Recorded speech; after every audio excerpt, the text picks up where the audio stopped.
some advice I would give is get comfortable speaking without reading. Okay. Also, you may have a set of questions that you may have rehearsed in order to ask someone, but don't just stick to those questions that you have written down. Make sure to listen to the witness and change your questions accordingly, because they may give you something that you didn't ask for when you go with that.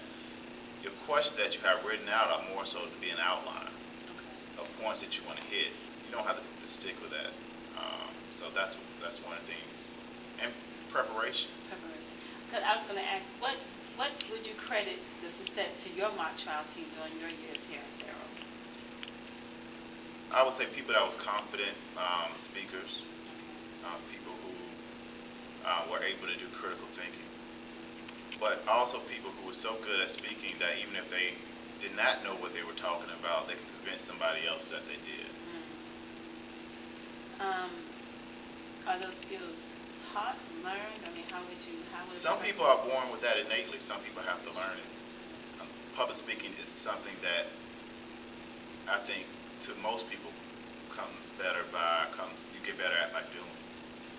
So your suggestion to this current mock trial team would be to practice. Practice in the areas of public speaking. Getting comfortable speaking, getting comfortable going over their questions. The witnesses, make sure that you know your part. Be ready to anticipate questions and know your part well enough so that someone asks you a question you have not been asked before, that you're able to answer it. What suggestions would you make as far as practicing public speaking? Like, well, when we were in school, we had, in addition to the programs that was through our MATIC programs, when you was in. Well, I mean, forensics was part of our forensics program was public speaking. So we did public speaking in a lot of our MATIC classes. In addition to that, we had certain English teachers where we had to do certain amounts of public speaking, whether it was recite a poem, one of which may have been like the 23rd Psalms.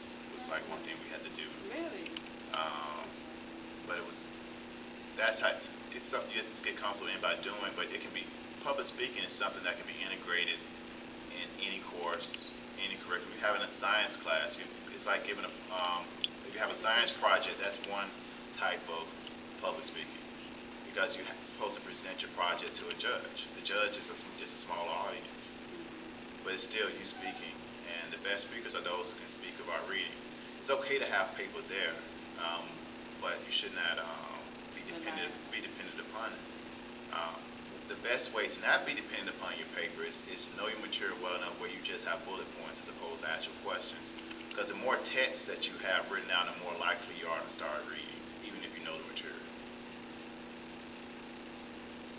If your schedule permits, would you be able to come over one day and help us with practice doing mock trial? I can't promise that. I knew that. But thank you.